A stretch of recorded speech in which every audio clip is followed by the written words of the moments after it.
Welcome to the Dad Nation podcast, where men go from good to great in their life and love. Now more than ever, our world needs strong, courageous, and compassionate men, because we believe that when the dad gets better, the whole family wins. Now, this movement is called Dad Nation, but ultimately this is for the wives, the children, and the generations to come, because we also believe that every wife and child deserves a father who is pursuing greatness. I am your host, Mitchell Osman, and I am so grateful and I'm humbled that you've chosen to spend your most precious resource, which is your time, with me today. Listen, today we've got another incredible episode for you, so let's get into it.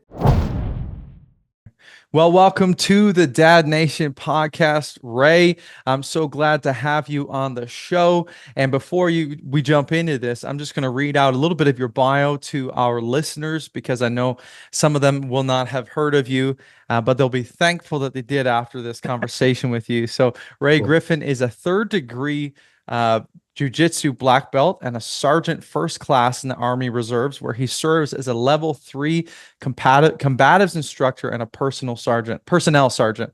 He is an assistant instructor for the Sheepdog Response Protector 1 course.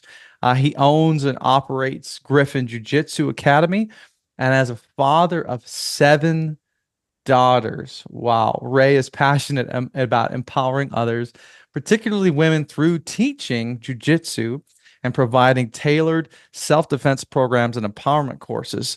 Ray is also an entrepreneur through and through. He also runs a successful real estate business and a tactical training company called Griffin Tactical. Ray's company, Griffin Academy, provides on-site and remote courses in strategic simulation, leadership lessons from the battlefield and mat, women's empowerment, corporate safety and self-defense, situational awareness and personal defense, and so on and so forth. Lastly, Ray is an adjunct professor at the Utah Valley University in the Woodbury School of Business.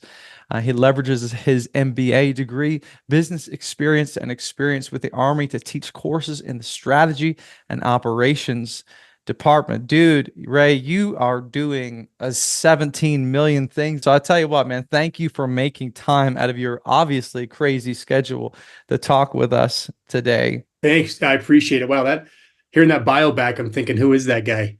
I need to get to know him. Holy cow. I've done a few things. Yeah, man. So outside of that, dude, tell us a little bit about your story. So you know, you're married. We know you're married. You got seven kids. How did you get started in all this? Like, tell us a little bit about about Ray's journey, man. Yeah. So I do have to say, I actually have 8 kids, 7 daughters, and 1 boy. Oh, yeah. We have an even number. But my son is 19, but he's nearly 300 pounds. He's wrestling in college, and I have to say, right now, I think his record's like 5-1 or 5-2 at college his freshman year. So super proud of him. So shout out to him, to Ray the third. That's wow. My son. But so yeah, I was born and raised in Southern California, in Orange County, until I was about 11, and then we moved to Eastern Pennsylvania, about an hour north of Philadelphia, right outside of a town called Allentown. And so people know Billy Joel, hear the song Allentown. Yeah, that's the one. And I'm the oldest of 7, 3 boys, 4 girls. And I grew up in a very religious home, and we'll get into some of that, as time goes. But growing up, one thing I am grateful for, with many of the dysfunctions and things that we'll probably talk about growing up, there was a lot of good. Like in my home, I knew I was loved. I got the chance to do scouting and become an Eagle Scout and really dive in. And I feel like before it became what it is now, a lot more outdoors and that stuff. So survival and shooting and camping and hiking and just learning those kinds of skills. And then also I got to be an athlete, right? So I played soccer from the time I was tiny. Also got to play volleyball. I actually, was a swimmer for a while, but then I didn't like to swim when someone told me to. So I became a diver in high school, which is really random compared to everything else I've done. But along with that, I got a kick for a year on a football team, and I've played pretty much any sport. Just soccer was really my thing, volleyball, and those things. I also started playing the piano when I was 5 years old. Not really my choice. I was basically voluntold, as we would say in the army, but I was forced to play and hated it for years up until I was about 12 years old and realized that girls liked it when guys could play the piano. And Mm, so all of a sudden I learned to love it. And so I've still played. In fact, that's my wife will say that's the reason she married me because I could play Elton John on the piano for her. And I'd like to think that maybe there's a few more things than that she married me for, but that's it. So I spent 2 years in England, living in England, doing a kind of church missionary service over there for from 19 to 21, and then moved to Utah, where I live now. Most of my family's from here, from Utah, and so lived here at aunts and uncles, grandparents, and met my wife here. We then moved back east. So we've lived between Pennsylvania. We've lived in Nashville for a little while. Back to Pennsylvania. We've lived in Boston for 4 years and then all that time having more kids and eventually moved to Utah where I joined the Army a little later in life, 32, with 4 kids with number 5 on the way, and had the opportunity to deploy to Iraq with the Army.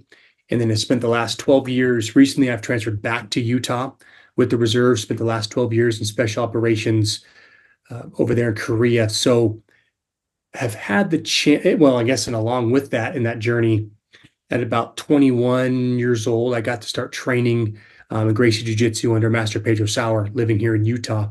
And that's a whole story and things if we got time to get into, but getting to meet him, getting to start training there, and the influence that had, and just really fit into who I was, and only I feel like improved me.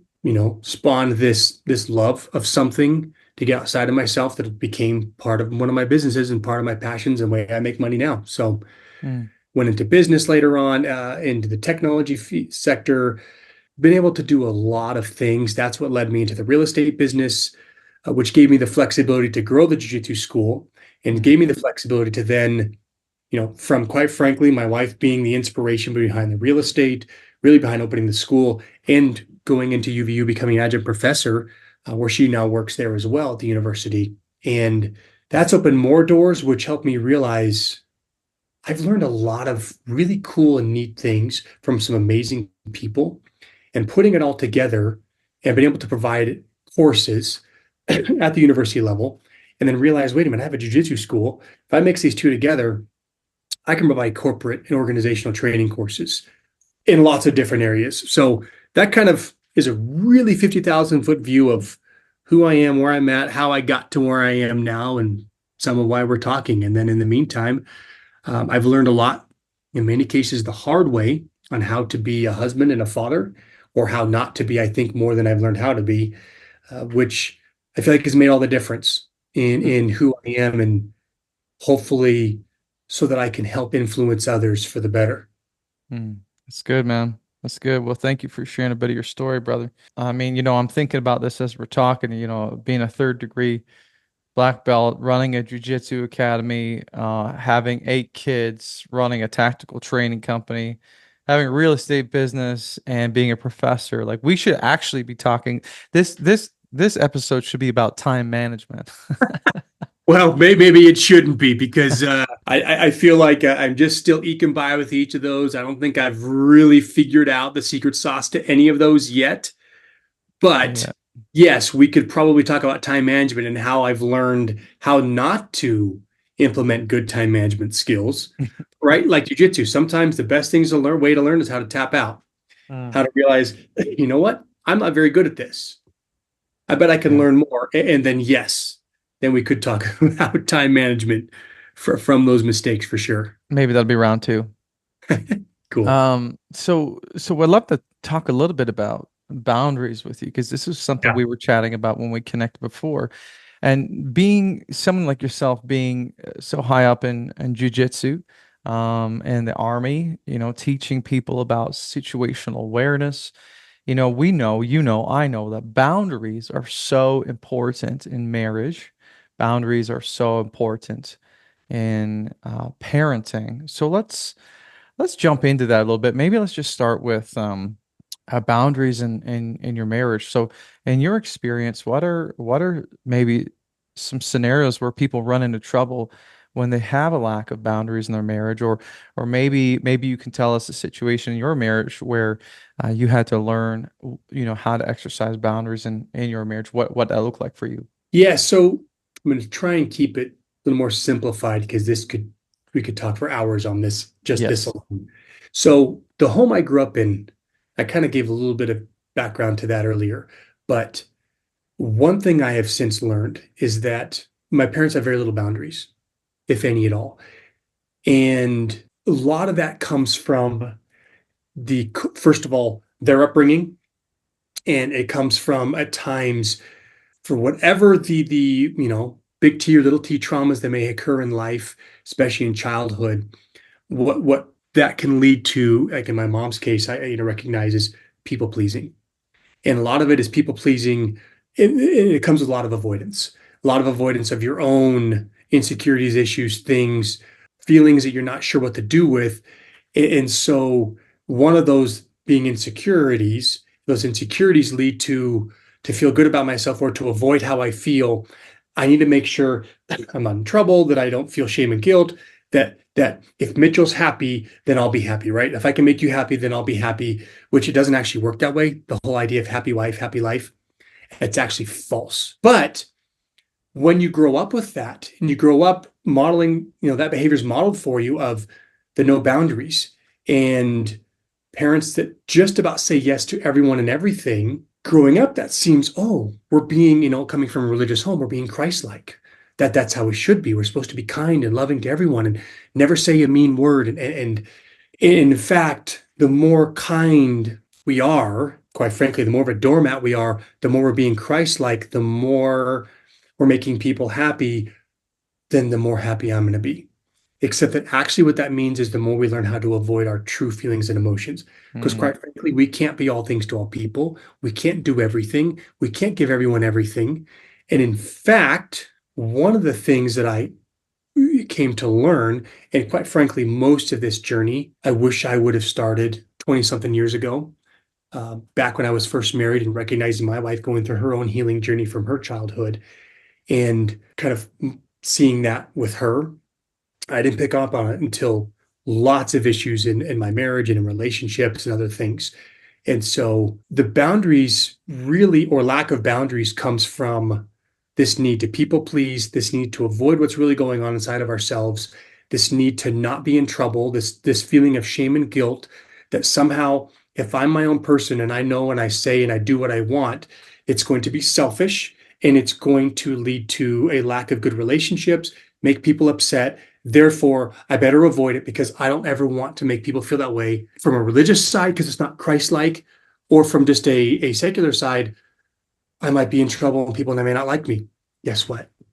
Who cares, right? Who cares? mhm. The greatest people that I know, and I put my wife on this massive pedestal because what she's overcome and who she is today is an incredible example of what you can accomplish when you never give up. And it just really, really quick. She grew up in an extremely abusive home. She's a survivor of child sexual abuse, child pornography, physical abuse, emotional abuse. Her dad and her uncle were her abusers. Her mom was also very physically and emotionally abusive. All of that leading up, even by the time she was 16, being held at gunpoint by her dad, her whole family, and her being to the point where she's like, Dad, either just shoot us or not. I got homework to do. Like no kid should ever get to that point where they're so desensitized to where they can just be like, all right, just shoot me or not, because I got homework to do.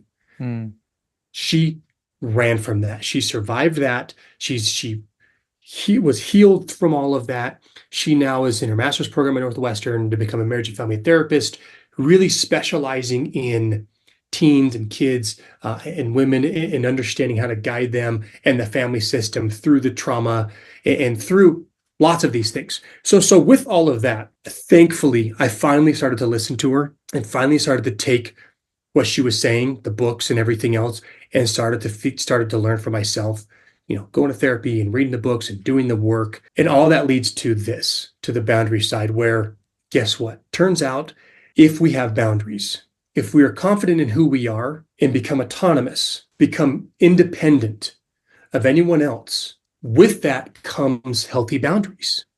And with those healthy boundaries actually comes healthier relationships in our marriage, in our work environment, with our kids. So, for example, previously in my marriage, my wife, there was a time when she'd be really tired and she'd want to sleep, rough night. She doesn't sleep well. So she has to take all kinds of stuff to help her sleep.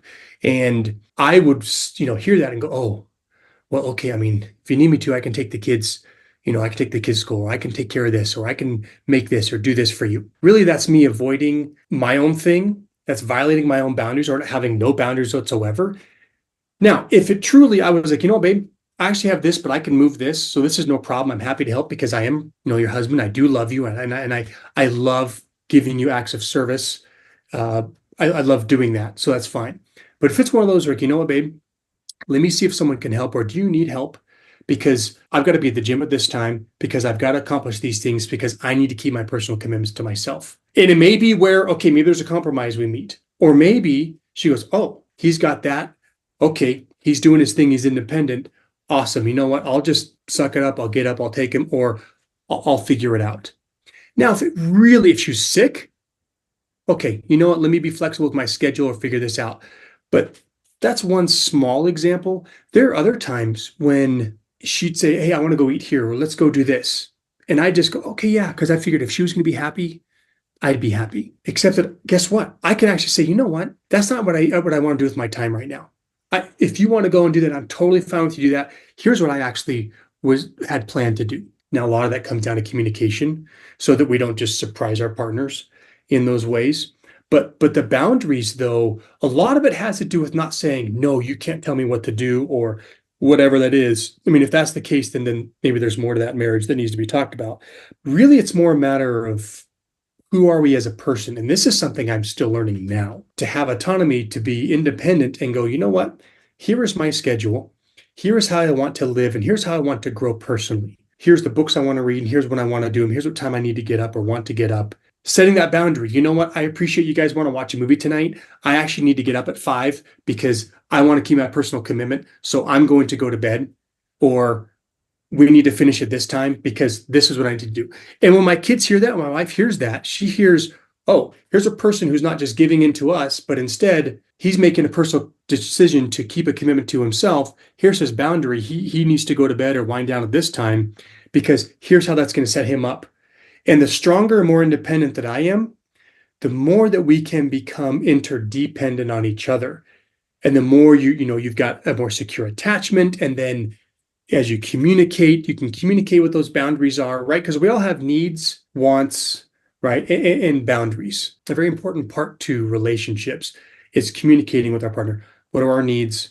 What are our wants? And what are those boundaries? Mm-hmm. For me, I'm starting to realize that one of those is I need to set myself up for success, and I need to be able to go to sleep so that I can get up when I need to get up. Because if I don't, I recognize for myself, as much as I want to think I'm going to do all my own things, whether it's a workout, whether it's the reading, kind of quiet time, it's hard for me to do later in the day. Maybe one day I'll get better at it. But for me, if I don't do it first thing in the morning, it's hard for me to do that. So that's a personal boundary that I'm still working on getting better at setting with my wife and with my kids and with myself. Because if we can't set boundaries with ourselves, we can't set them with anyone else. Yeah, 100%. Did you know that over 70% of divorces in the United States are initiated by women? And in situations where the wife is the higher earner, that statistic goes to 90%. That means that 9 out of the 10 marriages that end in divorce have been initiated by the women in the relationship. What does that tell us? It tells us that we've got work to do. So I want to ask you today, have you been struggling in your marriage? Maybe you've been winning in the boardroom, but you've been losing in the bedroom. In your career, everything just seems to make sense, but when you get home, you can't quite seem to put the puzzle pieces together. Or maybe since becoming a dad, you've gained a bunch of weight, maybe 10, 15, 30, even 100 pounds. You see, all of this leads to frustration, insecurity, and just an eroded sense of self-confidence. Because deep down, you know you were built for more passionate marriage, a strong mind, and a powerful body. But you see, the uncomfortable truth is this: the way that you are living today will become the way that your son lives when he becomes a man. The qualities you exhibit in your marriage today will become the qualities that your daughter will look for in a man someday. either good or bad. Now, I help men win their wives back, lose weight, and develop unshakable self confidence. And I do this by coaching them one to one for 16 weeks of intensive coaching. Now, this program is for men who have seen success professionally but are struggling personally. So, if you're listening to this and you are a married man who's under 50, who's earning six figures, and has struggled with any of the things I've just talked about, then I want you to pause this episode and I want you to hit the link in the show notes below and book a complimentary session with me where I'm going to show you exactly what to do in order to get your life back on track. If there's a fire growing in your gut as you're listening to this, I want you to listen to your instincts, brother. Don't become another statistic. All right, let's get back to the show. I agree. I agree 100%, man. And you know what? What's ironic about this? I talk to men so many times who believe in this happy wife, happy life mentality. But the problem with that is happy wife, happy life leads to resentment, contempt, so many other things. And the irony of it is we want to help out. We want to meet her needs. We want to, die on the sword or fall on the sword or be a martyr for our families or, because that's, the manly thing to do. It's Right. noble, whatever. But what happens is we start to suppress our needs and suppress, and then we don't win, and we also don't communicate. You can only stuff that down so long before it starts to bubble up and manifest in usually addiction, whether it's alcohol, drugs, porn, you name it. We need to take the power back somehow, and because we keep suppressing, this is what happens. And so the needs will be met one way or another. So the question is do you want to have healthy communication and healthy marriage and communicate those needs to your spouse? Or do you want to suppress and do it, in the dark alone or whatever and have it form an addiction and actually tear you and your wife apart? In my experience, you're so right, man. It is a pendulum, right? I talked with Travis Goodman about this. He's a marriage therapist, and we talked about the Mhm, mhm. pendulum of Yeah, I heard that one. yeah, about meeting your needs. And so one way is you become selfish, right? And you forget about your family, forget about your wife. The other way is you suppress, and both are not healthy. And so Yeah. it becomes a matter of like, what do I need to do for me? How can I take care of myself and also take care of those around me and stay in this healthy balance? And how do I communicate that in a loving, kind way? And if anyone's listening to the podcast and they think they're suspect that they don't have good boundaries, there's a couple really good books. It's actually called Boundaries by Dr. Henry Cloud. He's Yep. an incredible doctor, brilliant, and he actually wrote a series of books around boundaries.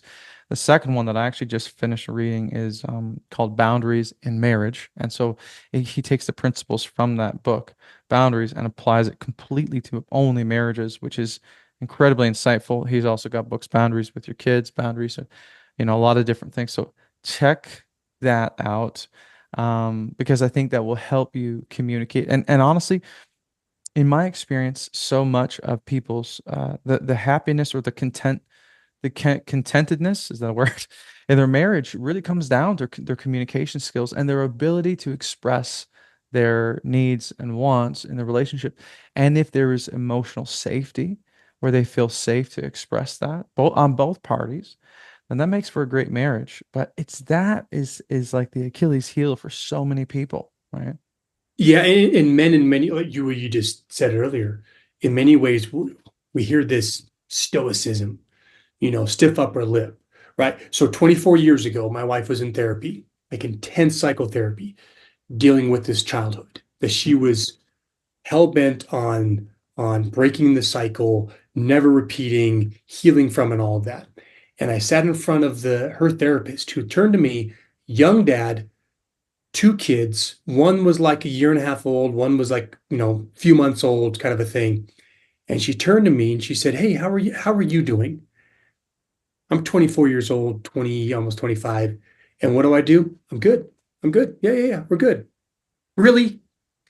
No young man at 24, 25 years old with the wife who is going through such intense psychotherapy, has so much happening in her mind and to her body because of this healing journey with two young kids, no man is good. There's no one alive unless you already have those tools. And at that age, there's no way you've got those tools. What I Yeah. really wish I could have done is said to her, you know what? I have no idea what's going on. I have no idea. I have no idea what's happening. I don't recognize this woman. I love her to death and I love my kids, but I'm lost Mm. because that would have been vulnerability emotionally, spiritually, physically, mentally, all of those. And I could have then started a journey to learn alongside with her, and it could have made all the difference. Mm. I didn't do Yeah. that. Instead, what did I do? Like you're talking about, that stiff upper lip. I'm good. I got this. What is that? That's avoiding. I'll just keep making her happy. Or the other side, completely ignoring, invalidating, and doing what I did. She'd be sitting there sometimes, curl up in the fetal position, crying, or just having these panic attacks as all of this is coming out. Now she's going through this healing process, and I just kind of sit there. Oh, well, sorry. Just rather than being vulnerable enough to just lay down next to her, I'm like, I don't know how you're feeling, but I'm here and I'm not going anywhere. Mm. Because what does everyone want? Everyone wants to feel, like you said, safe in your environment, seen by your person, and soothed, meaning feel emotionally safe, you feel emotionally connected, that this person is a healing balm to you, not your source of panic and source of stress. And guess what? For 20 something years, I was the source of stress and panic and all of that for my wife, whether Mm. it's struggling with my own avoidance, with my own issues growing up with money, struggling with my ability to communicate, because I was modeled, you avoid, you don't tap into emotions, and all the shame and guilt that came from a uber religious family and culture. And what did that lead to? I mean, back to first of all having no boundaries. It also led to that pendulum, 100%. I was either completely trying to make her happy, all in 100%, or no, I got to get out of here. I'd go on business trips, and I've talked to my wife about this since, and I feel horrible about it now because, man, for example, if we were living in Boston, I'd fly to California and be like, sweet, I got a few days, a week of vacation, basically. I mean, I was working, but I loved what I was doing, thankfully, which really helps. Love what you're doing. But I would emotionally check out. When I went to Iraq, I mean, yes, we're in a combat zone. I wasn't shooting bad guys every day. I was mostly in an office, mostly in a headquarters building. I could have been more emotionally available and recognized just how hard it was on her for us to be making next to no money, not really, and just doing what I could then to be there to help her feel seen and hurt. And like you said, probably to me, I feel like now the biggest issue we have in relationships, number one in our marriages or whatever that partnership looks like, but for me in my marriage is the communication. Mm. Not just communicating, hey, babe, I'm going to go here today. What do we need at the store? But communicating, you know what? Right now I know I'm trying to balance all these things. I'm feeling kind of stressed out because I'm struggling here, or I'm not sure I'm doing this right, or I don't feel like I'm showing up the way I need to. Or you know what? I realized I'm feeling stressed because I haven't talked to you or asked you how you're doing, or really sat down and listened to you, or I feel like I was invalidating when I said this to you. Can we sit and can we talk? And can I? And one of the things again I learned from my wife is saying, "Hey, I need to disclose, or I need to have a hard conversation." Mm. Right? A hard conversation. It may not necessarily be hard conversation like I'm out of here, I'm leaving you. More like, you know what? Something came up, between she and I said, I need to have a quick hard conversation with you. I need to disclose something. I'm not sure how I feel about this, something that you want to do or you're doing. I'm not sure how I feel about this. I'm working through these feelings, but I didn't want to just not tell you and just have these. And I come off as being distant. I just want to let you know I'm kind of gone in my cave a little bit. I'm thinking through this, but I want you to know I'm here. I'm not going anywhere. What that's called making space. I made space for her. Then likewise telling her, I need you to make space for me. So basically, corral it in that I can have this time and this feeling, space to work through this, knowing that she's kind of got that corralled, and vice versa. My corral is around her to go, okay, as you need time and space to work through this, I got you, Mm-hmm. rather than us going completely off. And then, like you said, now there's no longer a healthy attachment. We're not communicating. Mm-hmm. That really is the crux Yeah. of everything. Situational awareness. Yeah. That's one Totally. of the first things we talk about is that communication, the eye contact, where are my hands? And setting that boundary early when we talk to women, especially, set that boundary, then we'll teach you how to enforce the boundary. But it's, Mm-hmm. hey, what's going on? Just make it weird. But the Mm-hmm. moment I make that communication, now something's happening here. Mm-hmm. Yeah, and I think you had a good point because a lot of men they just go in their head and they're like, I'm just gonna deal with this on my own. Oh, yeah. And in an attempt to say, I'm a good man, he's got it all on lock. He doesn't, my wife doesn't need to help me with this. There's probably some pride there, some ego there, but also just this desire to like, I'm gonna figure this out on my own. When in reality, the best way to communicate, to let your wife in, to use your verbiage, is to say, hey, I'm just having a hard time. I'm stuck in my head.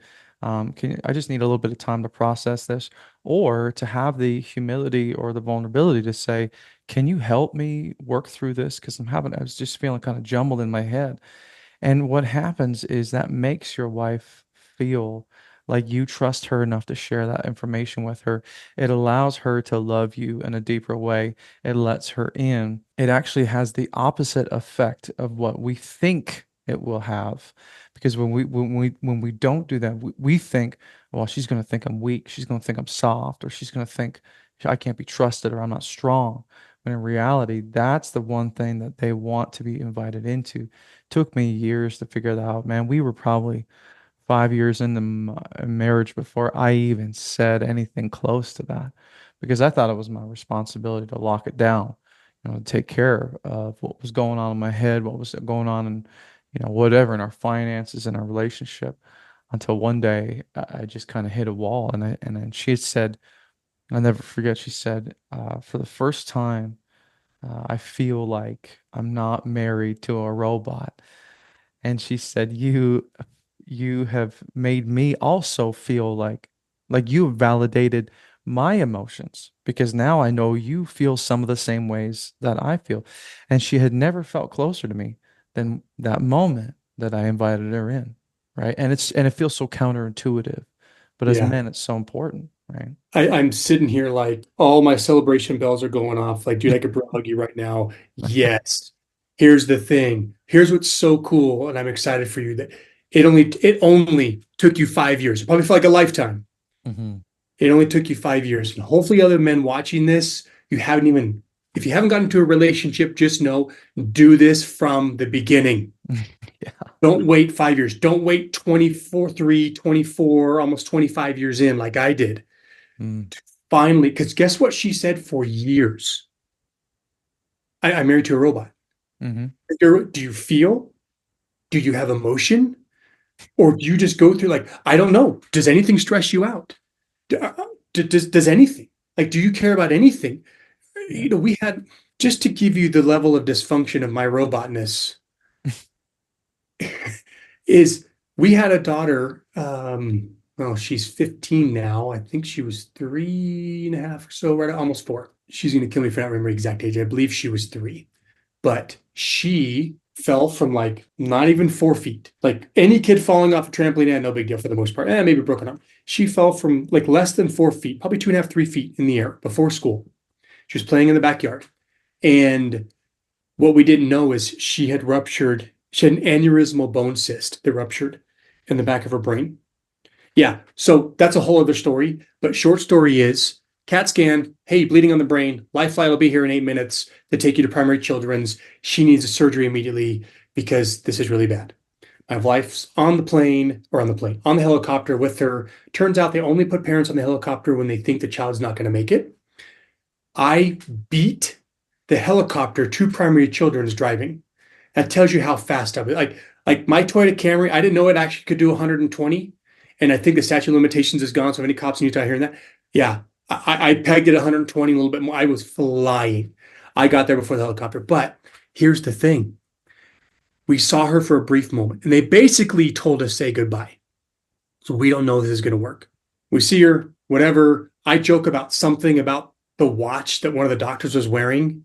I was that emotionally detached and Hmm. avoidant. We get to the room with the social worker where they kind of have you because they're expecting things to go not well. Short story is, by the way, they told us 3 to 4 hours. 45 minutes later, the doctor comes in. Okay, She's good. We got in there. The bleeding hadn't got into the brain. We got it all fixed. We cauterized it. We cut out the bone. We took care of that. We'll see in the recovery how she, bottom line is she quickly I rolled her eyes like, oh yeah, that's our little girl. She was walking, went to the bathroom, then she went home, not long, a few days later. So she's awesome today.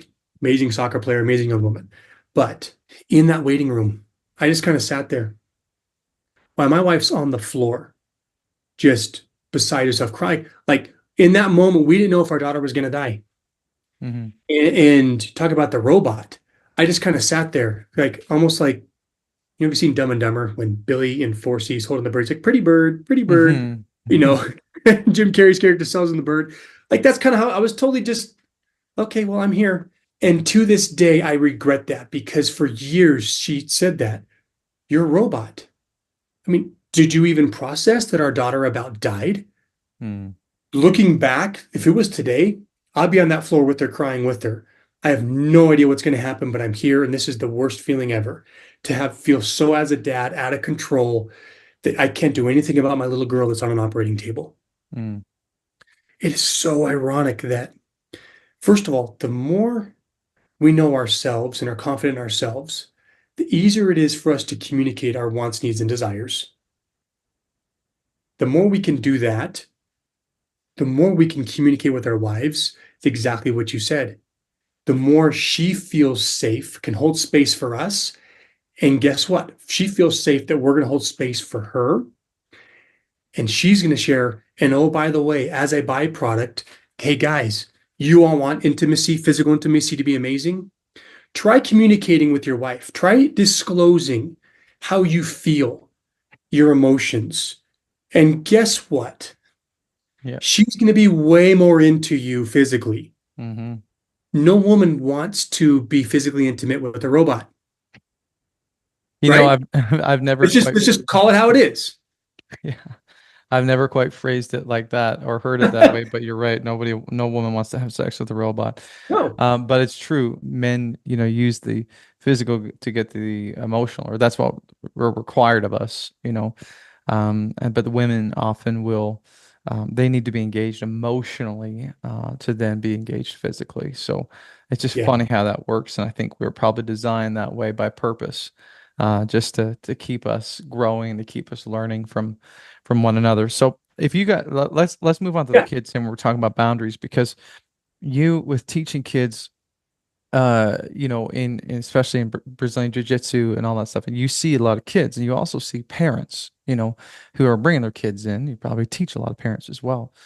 And so, and I know that a lot of probably what you talk about with your tactical company, with Jiu-Jitsu and all these different things, boundaries are important. But where are some situations, where are maybe some problems people get into with their kids when they don't have healthy boundaries in their family? So one of the first things that I noticed as I started learning about this, kids that live in a home where there are boundaries, when you have a boundary, they recognize that, they see it, and they may not always like it, but in many ways they respect it. Whereas kids that don't have boundaries, unless you set a boundary, it's a free for all. So let me give you an example. Hmm. In our home, our kids are expected, there's chores they're expected to do. And in fact, before you can go and play outside, for example, these chores need to get done.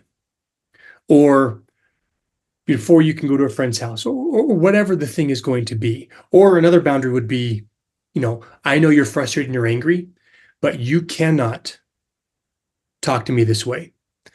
You're not going to lie to me. You're not going to treat me this way. I am a person. I'm a human. I have feelings and emotions.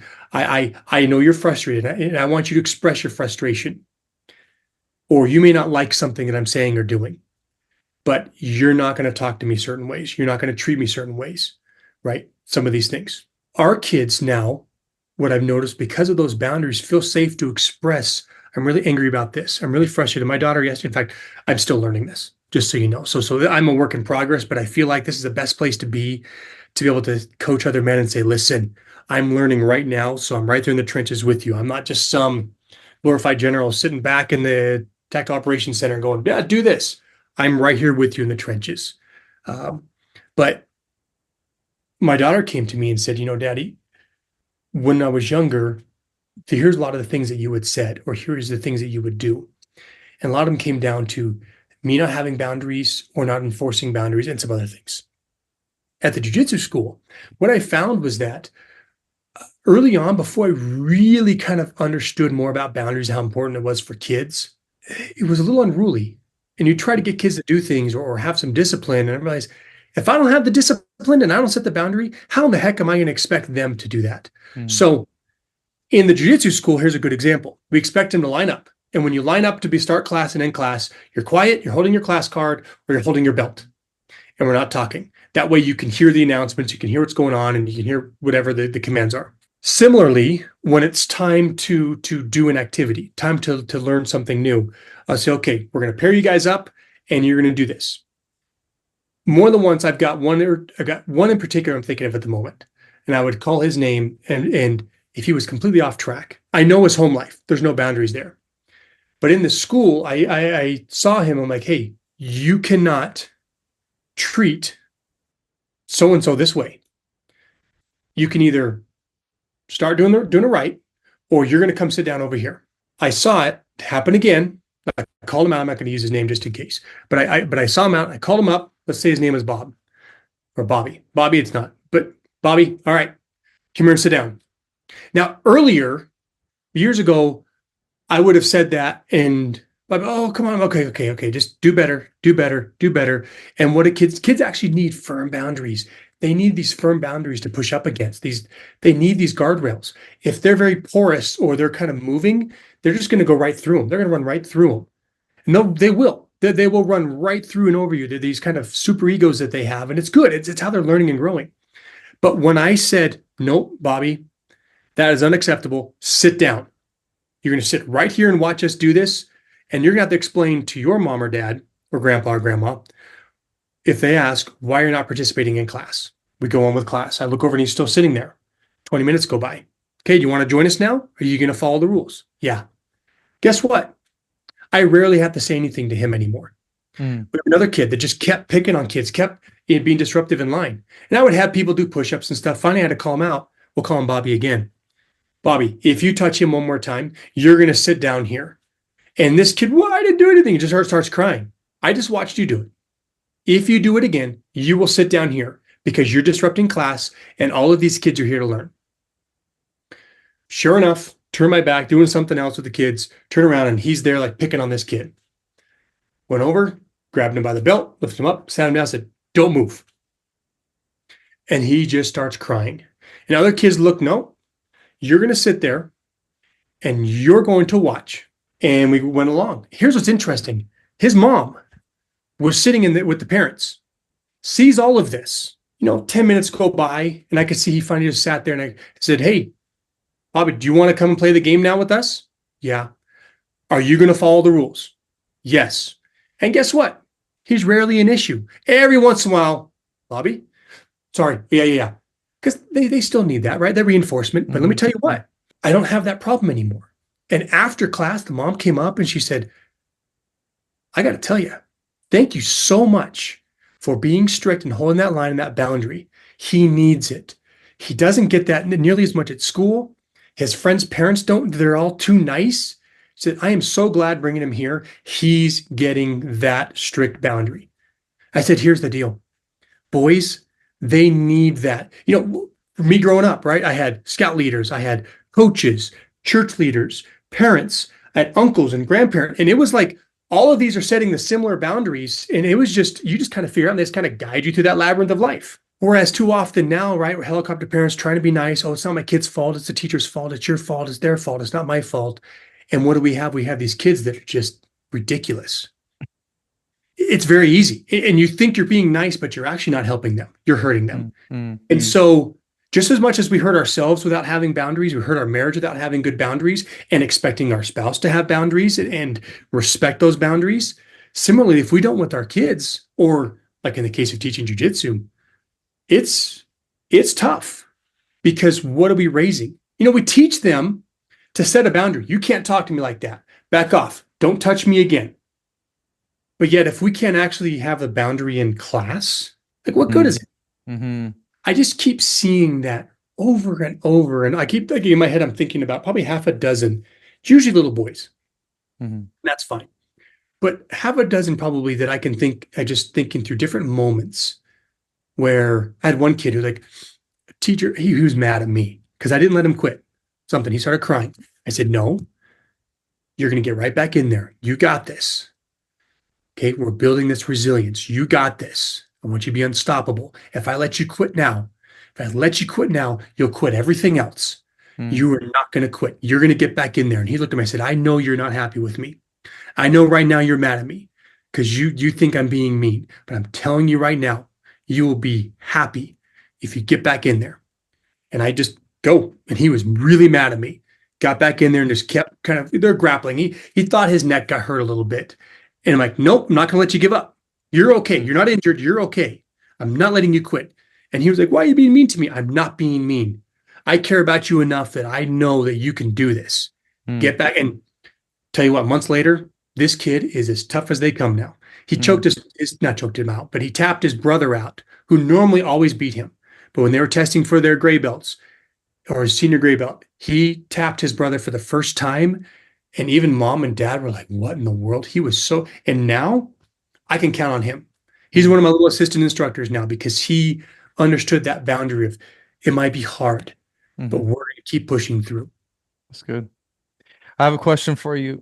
This is a great segue. I didn't plan to ask you this, but Yeah. this is great while we're kind of getting into.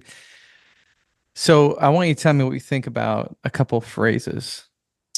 I just want my kids to like me, Ooh. or I just want to be my kid's best friend. What are your thoughts around those phrases? I just got chills and not in a good way. They're like the cold chills, like, oh man. Well, He's got a drink for this one. If you're listening, he's drinking water. He's powering up for this answer. I'm paranoid for this answer. Yeah, I'm hydrating and I also give me a moment to think. No, I live in Utah. And, I am part of the predominant religion here. And part of that comes with the culture that was developed. And a lot of that culture is we have to be Christ-like, we have to be kind, right? Mhm. So in our neighborhood, I have heard people publicly say, my daughter is my best friend, or my mom is my best friend. Hmm. Here's the deal.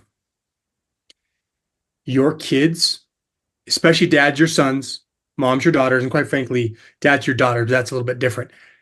For dads to sons, your son does not need a best friend in you. He needs a father. He needs an example. He needs a hero. He does not need a best friend. Women, your daughters do not need a best friend in you. They got plenty of other girls. They can go find best BFFs anywhere. They do not need you to be their friend or their best friend because friends don't have the same boundaries, don't have the same rules as parents. And in fact, it's funny because you asked this, and the way that I'm laughing is my kids would all, if they were here listening to that, they would start laughing. Like, oh yeah, mom and dad have told us over and over and over, I am not your friend. I am your parent. I'm your father. I'm your mother, whichever it is. And because of that, I'm not going to treat you like a friend. I'm going to treat you like you are my son or you're my daughter and I am your father. And as your father, and whatever it is. I'm not going to allow this behavior. I'm not going to allow you to talk to me this way. I expect this. Well, for example, I have 8 kids. My oldest is 23. She's now married. Next one's 21, kicking butt. Son is 19, wrestling in college. Daughter is 17, is already looking, hey, I don't want to take over the world. All the way down to 9 years old. Every one of these kids are just amazing. I feel like they're all oldists. Like their Mm, personalities, they're larger than life. They're amazing. And I had mentioned to one of my kids, or I actually mentioned to my kids, we have a family text. One of the employers of one of my kids said, you know what? Oh, no, no, no. It was one of the ladies here in our neighborhood. I went up there to get something from her. She said, you know what? Your kids are amazing. Because she'll actually call up or text, hey, I need weeds pulled or whatever kind of work around the house. And my kids will go up and they'll earn money at her place. And she said, you have to know, your kids are the only kids in this neighborhood that one, I'll hire. Number two, that actually are willing to do the work for the money. And three, that actually work hard and know how to do hard work. She's like, it's amazing. I said, well, I can't take much credit. I feel like it's all my wife, but hopefully I did something. What's interesting about that is I mentioned that to my kids, and my 21-year-old texts back and said, that's because if we didn't finish cleaning the kitchen, you'd get us up at midnight to finish it. More than once when they were younger, 10, 11, 12, 13, 14, 15, 16, 17. In fact, I did this recently with my, I think, 15-year-old. I just had to set that boundary. If you don't get it clean when I get home, even if you are asleep, I will wake you up and have you come back up and finish this chore. A friend, right, with your kid is not, oh, they need to sleep. Let's let him sleep. Let's let her sleep. I don't want him, I don't want to upset her. I don't want to make her mad at me. I don't want to make him mad at me, because friends don't make other friends mad at them. Actually, real friends do, but that's a total other topic. But parents have a responsibility to have boundaries, to have rules, and have structure, and also to help kids figure out what, as we say in the Army, what right looks like. So yeah, I'm going to get you up. You know what? I got home. It's not done. Get up there and finish. More than once I've had a grumbling teenager put headphones on, do the dishes, finally clean the kitchen. But let me tell you what, that same teenager, when she goes to work and she's doing dishes, whatever, and the boss says, I know if I'm hiring a Griffin kid, they're going to be my best worker here. Without fail. In fact, one of them even said, can't wait for the next one. When she's old enough, I'll hire her. Because they know. Now, here's the interesting thing. Can we do that with ourselves? Do I have the same strict boundaries with myself, right? Like, in a way, can I hold myself to that same standard and follow through on that, right? That's why we still need, even as men, we need other men. Yes, we need friends. We need other men, though, like around us that we can turn to, that can give us that emotional and kind of, in some cases, spiritual support and hold us accountable. Hey, man, I see you slipping. What's going on? I didn't see you at this. What's going on here? Because quite frankly, the whole idea of friends don't let what is it? Friends don't let other friends drive drunk or whatever. Yep. That was a saying years ago. Real friends aren't going to let real other friends slip and falter. They're going to hold them accountable, but also be there to support them. So anyway, yeah, when I hear those phrases, I'm like, oh boy. And guess what? The amount of people that said to us, you just really push your kids hard. Your kid really just, why can't they have social media? Why can't they have Snapchat? That's how they talk to their friends. Yeah, not in our house. They have to earn it. They have to earn the opportunity to get internet on their phones and not until like they're 18. And gradually in these things. And we've had, well, you just have to learn to trust your kids. Nope. No, you don't. Because look at your kids now. Look where they're at or not at, still living in your home, waste of space and time. And look at those kids when parents hold those boundaries and they're strict. I've got college athletes, right? I have those that are independently, it's so funny. My oldest daughter, people told us when she was 15 and 16, you really need to let her have Snapchat and Instagram on her phone because, that's how the kids communicate. How she, she could walk over and knock on the door. She could call them on the phone. She could even send a text once that was available. It's amazing. That worked for us. And she didn't have Instagram on her phone until she was 18 and Facebook and other things. Guess what? My daughter now and her husband, that's how they make their money, is through social media, through campaigns and sponsored ads, all this kind of stuff. They're doing well. That's how they make their money. So clearly that didn't set her back. And in fact, it taught her. In fact, she'd even talk about that. As much as she hated it and she was frustrated by it, she's learned to respect and understand how important those boundaries were and how it helped her go on and join the Army, the National Guard, and go on and become and do all the things that she's doing and becoming. Each one of my kids too. I love that, dude. And that's a great way to wrap up this conversation and come full circle, is that now this daughter, because of the boundaries you've taught her, she understands how to use boundaries and have boundaries with social media for herself, and now can have success even in the social media world. That's right. That's amazing, man. Hey, we're going to get back to the episode, but while I have you here, I wanted to ask you, would you consider helping a brother who's struggling in his life right now? Maybe it's a guy searching the internet to help save his marriage, his health, or his family, Maybe it's a man that's just behind you on this journey. And we know, statistically speaking, there are thousands of men doing this, and we know that there are probably men in your social circles that are struggling with some of these very same things. If you'd be willing to help, this is how you can help, and I promise it'll take less than 60 seconds. If you've gotten any value from this podcast so far, would you be willing to give us an honest review and subscribe to our channel, whatever channel you're listening on? If you want to take this to the next level, would you consider sending this link to a friend of yours who you know would benefit from listening to this show? Now, why would you do that? Because the more men that hear this content, the more marriages we can save, the more fathers we can help step up, and the more lives that we can change forever. This isn't just for the men. This is for the wives, the children, and the generations to come. So I want to say thank you so much for doing your part to help other men find the support that they need. Now let's get back to it.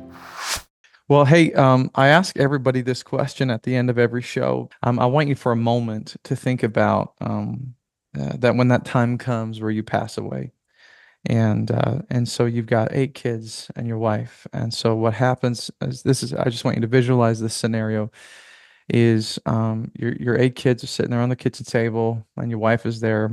Everyone had come over, and dropped off the food, spent time with your family, and they had all had left, and you have the ability to be a fly on the wall, or maybe you're having a bit of an out of body experience, and you're able to listen to your kids and your wife talk about the man that you were and the life that you lived, the model that you were. Specifically, when you think about your 8 kids, 7 daughters, 1 boy, what are some things that you would want to hear them say about the man you were, the father you were, and the life that you lived? Thinking about that actually got me emotional Mm, because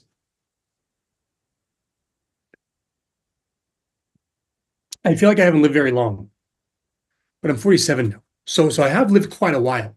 In fact, if anything, I've probably lived, quite frankly, at least half my life, if not more. hmm And I look back and I think about, I feel like all the things that I didn't do or haven't done yet.